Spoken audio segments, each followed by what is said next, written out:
All right, welcome everybody. Thank you so much for joining us on this beautiful Wednesday afternoon. If you're in the Cincinnati area joining us, this hopefully today will be a pretty quick webinar, so we'll get you back out to enjoying that sunshine. So today's webinar topic is Google Team Drives for educators. We'll talk about it briefly or shortly here, but it's a pretty new feature released. So hopefully, if you haven't had a chance to check it out, today's webinar will give you a good overview so you can get started. And while you wait, just a couple of quick housekeeping items to go over. Please feel free to take that 3-question survey in the middle towards the right of your screen. And if you're watching the archive, we will still receive your answers, so we'd love to have your feedback too. And at the bottom of your audience console, there are multiple application widgets that you can use during the webinar and while watching the archive. If you have any questions during the webcast, you can click on the Q&A widget at the bottom and submit your question. We'll try to get to all of these during the webcast, but if a fuller answer is needed or if we run out of time, we will answer via email. And we do capture all questions, again, including those submitted when watching the archive. And if you're watching the live session, we encourage you to share your ideas or ask questions through the blue group chat widget, because we all know in the classroom that sometimes you may ask a question that someone else is thinking. It has 2 little speech bubbles on it, and Michael will also be posting links to additional resources throughout the webinar in that group chat area. A copy of today's slides and additional information is available in the green resource list widget that looks like a piece of paper at the bottom of the screen. And you can expand the slide area by clicking on the maximize icon in the top right, or by dragging the bottom right of the slide area. And you can minimize any of the widget areas by clicking the minimize icon in the top right corner of that particular window. If you have any technical difficulty at all, please click on the help widget. It has a question mark icon and covers common technical issues. And an on-demand or recorded version of this webinar will be available approximately 1 day after this session and can be accessed using the same audience link that was sent to you earlier to sign into this version. So feel free to share what you're learning on Twitter with the hashtag FEK12. So let's get started. My name is Katie Seamer, and Michael Roush, my colleague, is with us today. He will be who is sharing links for you and helping to answer any questions in the group chat widget. And I hope I don't embarrass him here, but I do want to wish him a very happy birthday because today is actually his birthday. So I hope you are having a wonderful birthday today, Michael. So a little bit about Forward Edge. We are a K-12 technology company, and when I say that, I mean that we do all things technology for schools, including selling hardware, setting up managing wireless infrastructure networks. We even have our own cabling team that will pull and run cables to hang APs, move projectors, and so much more. And now, so once you have that technology in teachers and students' hands, how can you use it effectively? So in the C&I department, that's Michael and I. We come with an education background, classroom experience, and in short, we offer visioning and planning services, provide PD, and serve as on-site integration coaches to schools. So without further ado, let's look here at what we're going to be talking about today. We're going to look at what are team drives. So if you're not even familiar, you'll know. We'll talk about how the Google administrator on site that you have will need to allow team drives in the admin console to make sure that you have access to it, setting up those team drives and adding people to them, and then managing them. And so actually, before we even get started talking about what team drives are, what I would like to do is see how many of you are using Google Drive to collaborate with teams. So we'll take just about 30 seconds. You should see a poll on your screen. You can just choose yes or no if you're using Google Drive to collaborate with other folks and submit that in there.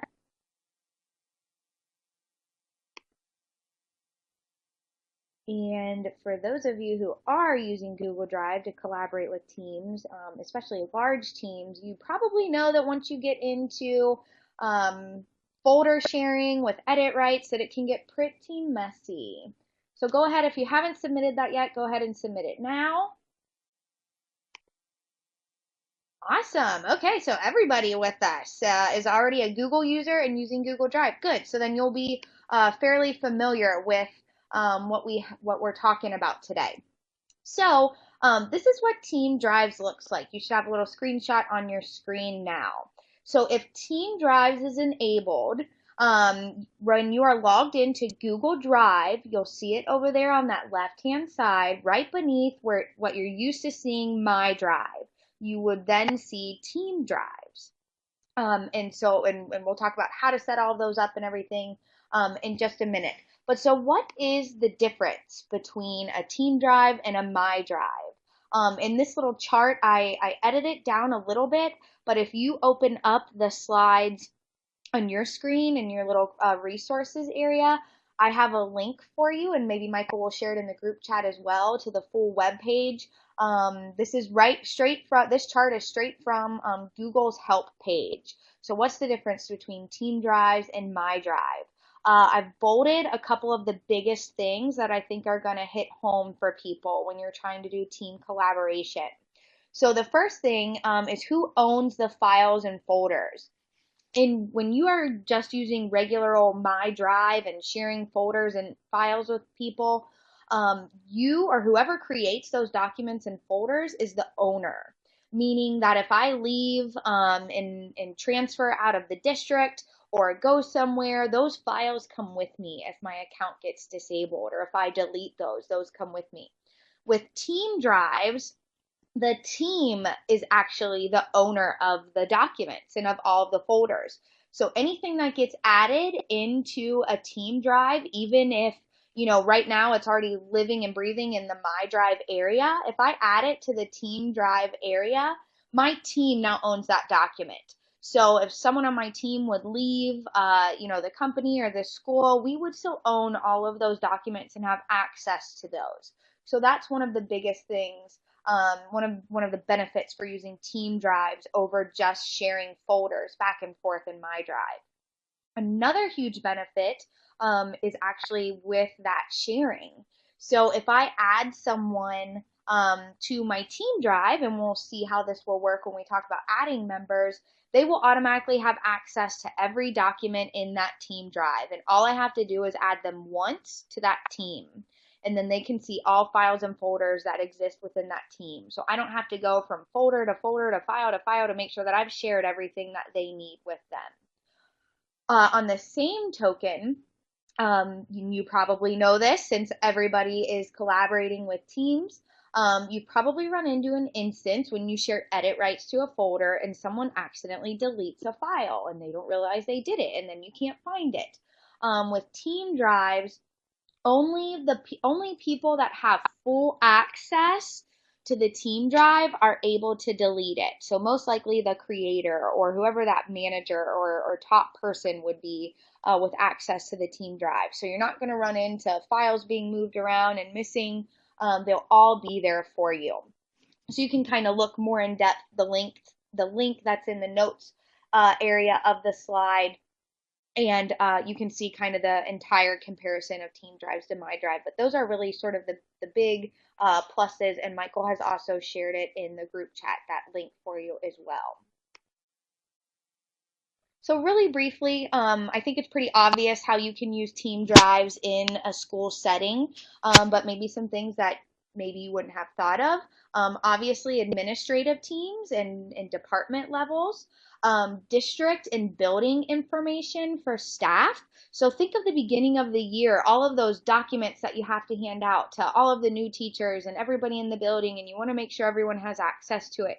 And we're like on overload in August, right? So having a Team Drive that is shared, and we'll talk about different permission levels, but you can just share view-only access with people, and having that for your whole building, and just having any staff document that they would need for the district, and then you can even break it down and have separate team drives for each building within the district.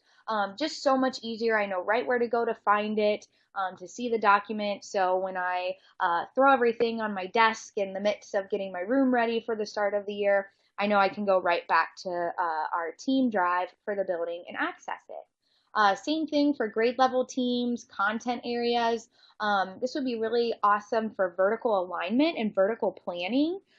So if I'm a high school math teacher, I can go back and look at our kind of math scope and sequence, or my math vertical alignment planning folder, and see what they're going to be doing in 8th grade and 7th grade and so on and so forth. IEP and 504 teams, you can create a new team drive for each child on your caseload. Share that team drive with everyone who's involved with that student and in making those decisions. Assessment data, a lot of times principals and district level people will need to contribute information about assessments. And then also actually going into the classroom level and student level, really great for student group work too. And then any club or extracurricular activities. And one of the best practices that Google suggests on their website is to actually create a brand new team drive for every new project that you need. And we'll talk about it in just a minute, but you can't, that's one thing as far as like when it comes to sharing, you can't you're not going to be able to change individual folder access within a team drive. So if you have individual files and folders that you need to share or change from edit to view only access within a certain project, you're going to want to make separate team drives to manage the different sharing permissions that you would want to see there. And so first things first, team drives will need to be enabled in your admin console. And so this is your on-site district Google admin person. Most likely it's going to be your tech director, maybe someone in the tech department staff, but this is whoever sets up and maintains your Google admin console is going to need to enable team drives for you to have access to it, because right now by default it is turned off for people. So if you're someone who's joining us today and you have your Google Drive opened and you're not seeing that little team drive area right underneath My Drive, then most likely your Google admin has not enabled it. So if you are someone, I see that we do have a few people who are the Google admin for their district joining us today. So if you are the Google administrator for your district, all you need to do is go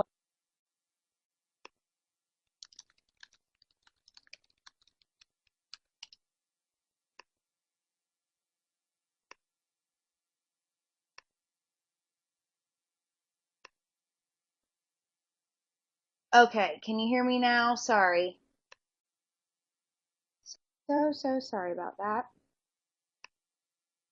Okay, so setting up a new team drive and adding members. So as soon as Team Drives is enabled for you, when you log into My Drive, it'll just look like normal when you go to Google Drive, and except now you'll see the little team drives underneath the My Drive area.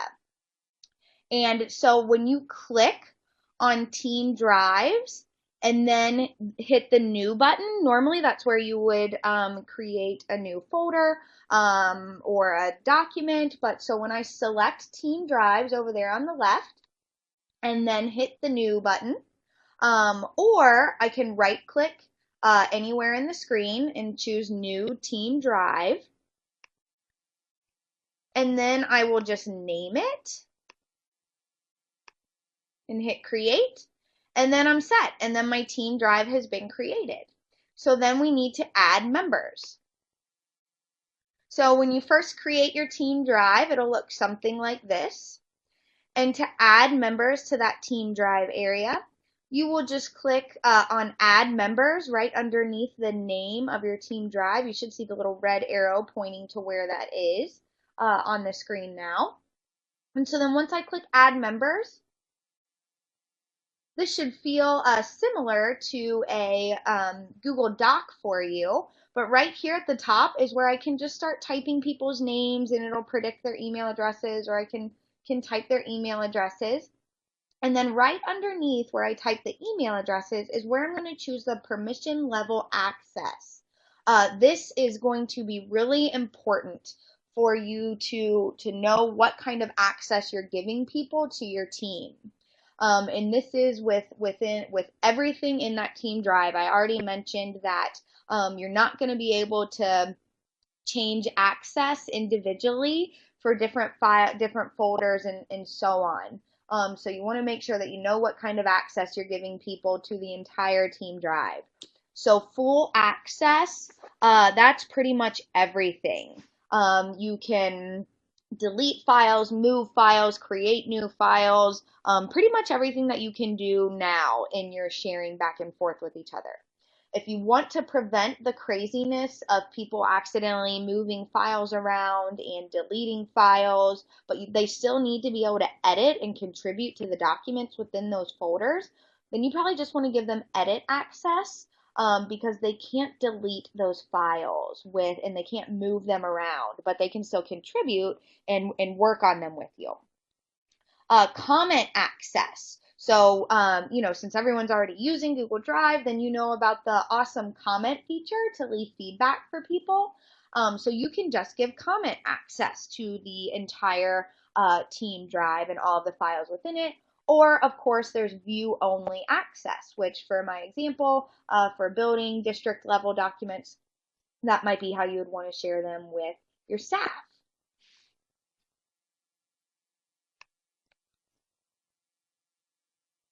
So what happens if, oops, I gave people the wrong access and I need to go back in and edit? When I'm in that team drive area, if I click on the members, so right next to where I just added the members, that little red arrow is pointing to it. If I click on that, just like if I click on the share button within an individual Google document, it will show me everyone who I've shared that document with. This will do the same thing. And then I can go in and just click on the little drop down and change to whatever permission level that particular person should have to this team drive. Now here's the second way that you can add people to team drives.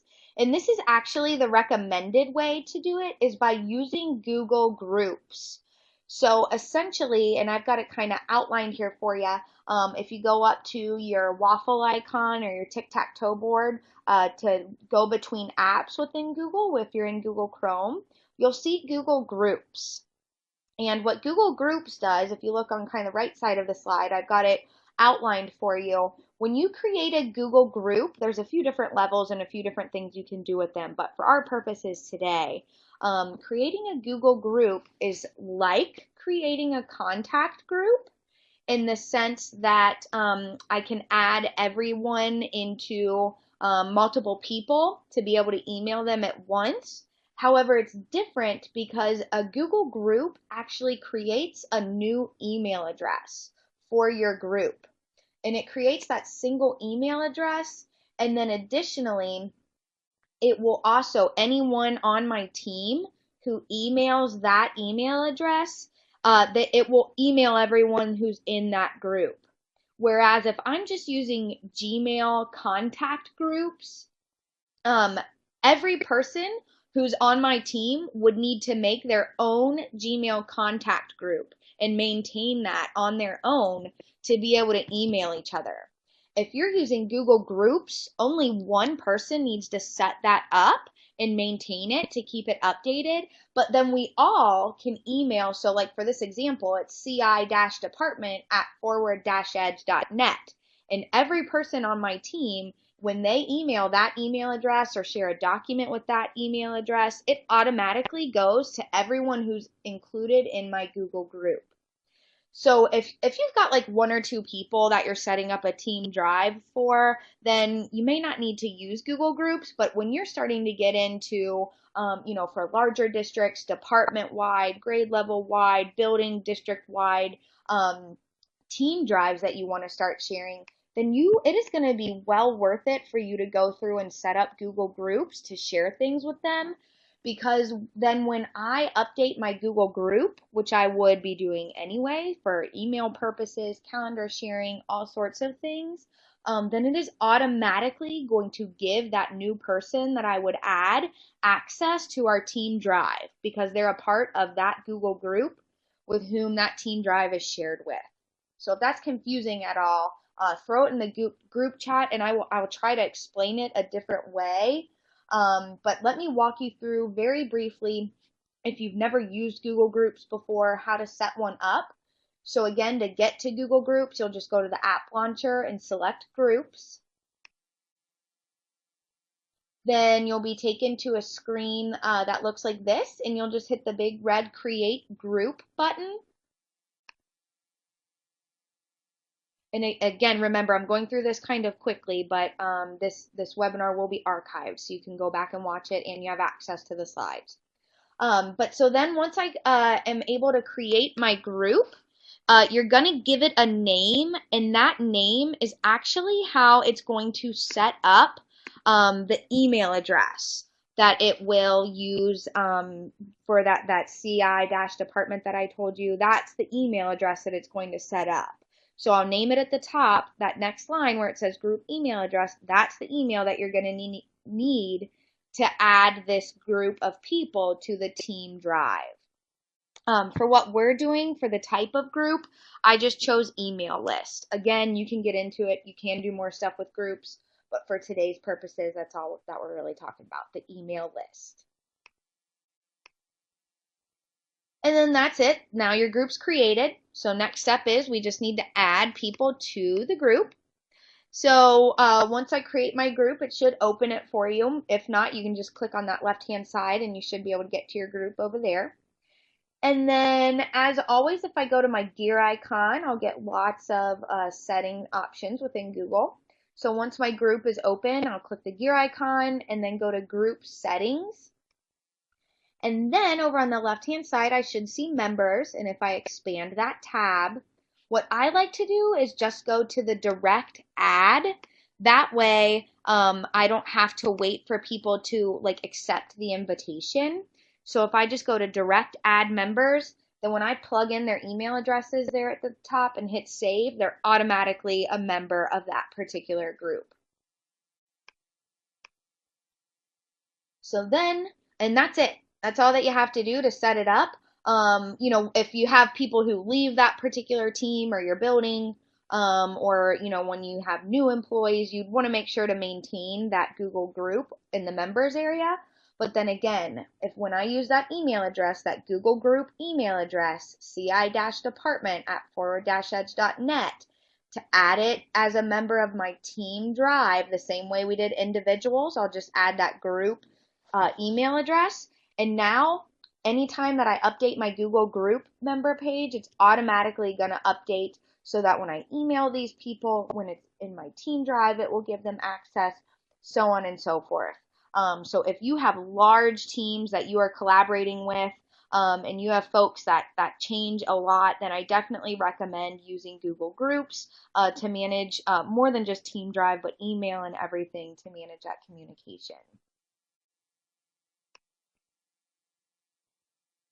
So adding files to the team drive. So now we're set up, we've created our team drive, we have added members to the list, and so now we need to add our files. There's a couple of quirky little things here with team drives. So when I am in my team drive area, I'll expand it. Now that I'm a part of some different team drives, I can see it there. So when I open up my CNI team drive area, I can go up to the new button. That'll look just like I'm in my drive area. I'll see my folder list, my add a new Google Doc, so on and so forth. Or I can right click anywhere in the drive file area to create new files and folders. To do this, to create brand new files within the team drive, you must give either full or edit access. Most likely you're going to want to give edit access to folks to avoid people being able to move files around or to delete them. because remember, with full access, we can move things around and we can delete them. So if you just want people to be able to edit the files, then you just want to give them edit access. But if I don't have at least edit access, then I am not going to be able to create a brand new file within this team drive. Next, to move files from your My Drive area to your Team Drive area, you can just simply drag and drop. Just like you can drag and drop to move files around within your own My Drive area, you can just drag them from My Drive over to the Team Drive area. Here's a little caveat though. Anyone with full or edit access can drag and drop individual files. However, to move entire folders and all the contents within those folders, you must be a G Suite administrator. So you must have the level of access that someone has who was able to enable team drives in the first place. We talked about that before. Most likely that's your tech director or people on the tech staff. Currently, right now, by default, only those folks can move entire folders. However, that being said, again, that's the default. And what Google recommends, actually, before I go on, what Google recommends, if that setting stays on, is that people who want to move entire folders can just share that particular folder with view access with someone in the domain who has that administrator access or that administrator level of permissions within the Google admin console, and then that person would be able to drag that folder over. So for instance, I have administrator access for Forward Edge domain. So if Michael wanted to transfer an entire folder, he could drag individual files, but if he wanted to transfer an entire folder into our CNI team drive, he would need to share that folder with me in his My Drive area with, whatever permission level, but it could just be view only access. And then as soon as I have access to that folder, then I could drag it into our team drive. Kind of cumbersome, depending on what works for you. You may not, and how many administrators you have in your admin console, that may not be realistic for you. So a workaround would be, if you are the Google administrator for your school or district, you can give everyone access to move folders. This again would be in the admin console. If you go to Apps, G Suite, Settings for Drive and Docs. So far, same place where we went to enable it. But this time, don't go to Sharing Settings. You're going to go to Migration Settings.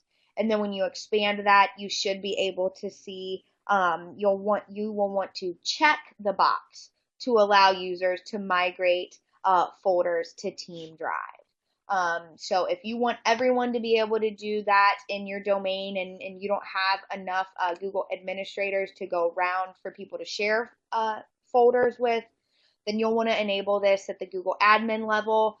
Again, everyone does still have access to drag and drop individual files into the team drive. This is only for entire folders.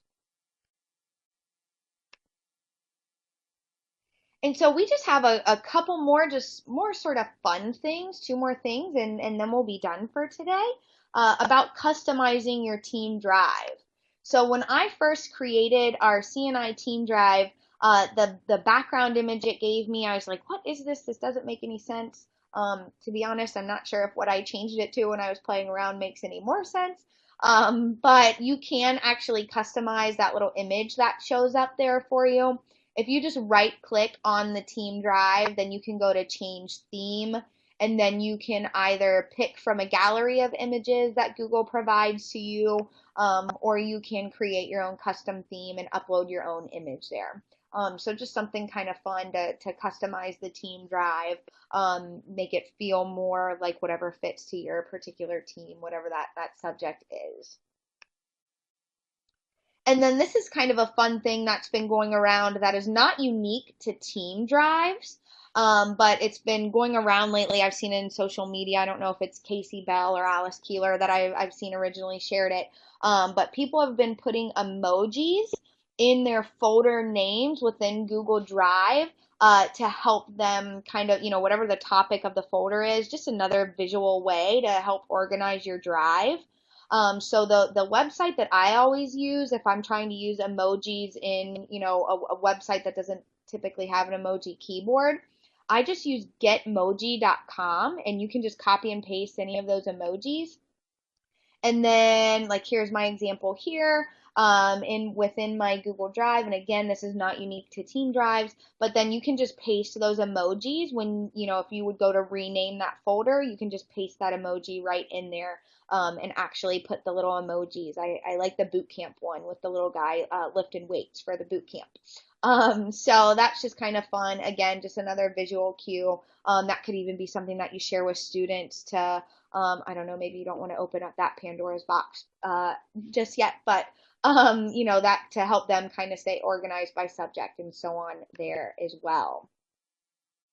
So if you have any questions, please share them in the group chat because that's really all that there is to Team Drives just now. And actually, one thing before I go on that I will say that I've noticed with Team Drives, because again, it's a pretty brand new feature that's it's no longer in beta testing. It's now anyone who has G Suite for Education or Enterprise or G Suite Business. So basically, anyone who's using the Google Apps for business or for education other than the Google Apps Basic account now has access to Team Drives. So it's fairly new, pretty awesome.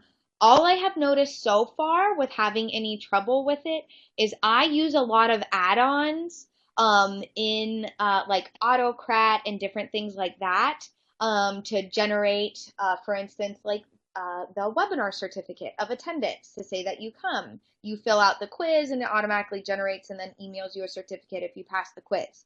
And so I did notice when I was trying to set up Autocrat for this webinar, because now that I've moved everything into our CNI Team Drive for the webinars, I was not able to find any folder listed in that now lives in my Team Drive when I was setting up Autocrat. So I definitely see that improving down the road, but just as sort of an FYI, if you're someone who uses a lot of add-ons and advanced stuff, it may be just a minute before that is seamless and streamlined within the Team Drives, and who knows, maybe I just haven't figured it out just yet. But just a couple of quick announcements before I give you that link to get your Contact Hour certificate. If you want more training, we of course do a boot camp. There is the link there on the screen, forward-edge.net/PD bootcamp for more information. It is a 4-day boot camp, fully loaded, tons of Google topics. There's more topics than just Google though, for classroom tools to use with your students. And right now we don't currently have any scheduled. We've wrapped all of them up that we hold at our office, but we will come to you. So if you need any summer training to get people geared up and ready to go, this boot camp has had really great reviews that people feel really ready to go for one-to-one or more blended learning after they go through the boot camp. And you can get up to 2 graduate credit hours for completing the boot camp. And then, of course, we will have one more webinar this year on May 17th. So the third Wednesday of May next month will be our last webinar of this school year. Holy cow, it's hard to believe that it's already that time of year. But May's webinar is actually going to be on getting all of your digital accounts ready for summer break. So, getting things cleaned up and archived. We'll be looking at Google Classroom. How do you archive those classes? We'll be looking at how do you actually make a backup and archive your Google Drive. And then we'll look at things like Gmail and calendar, setting some going away notifications. And then we also work with a lot of schools that use Schoology. So we're also going to be showing how you can archive those courses, Schoology courses at the end of the year. So just making sure all of those accounts are ready to go, archived and backed up so that when you come back in August, you're not feeling quite as frantic. And if you have questions, again, like I said, please throw them in the group chat area so we can get those answered for you before you head out today. And if you would like a contact hour certificate for attending this webinar, there is the link for you. And we'll have Michael paste it in the group chat as well. And just so you know, like I just mentioned, I was having a little trouble setting up Autocrat, and I'm not sure if it's an Autocrat issue or if it's a whole, because it's coming from Team Drive now, and so that kind of goofed it up. But you can still fill out the quiz. It's just not going to email you your certificate right away. So I will go through, I'll do it later tonight, and then I'll come back tomorrow. And over the next couple of days, just kind of go. I'll just have to manually do it, so you'll still get your certificate. It's just not going to be an automatic process, instantaneous. But I'll check later tomorrow at the latest and kind of force run those certificates. So the quiz still works. It's just my little auto-generated certificate is not working.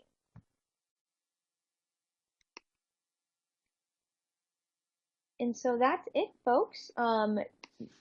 No other material for you. Team Drives is pretty straightforward, especially if you're already using Google Drive, which everybody here today was.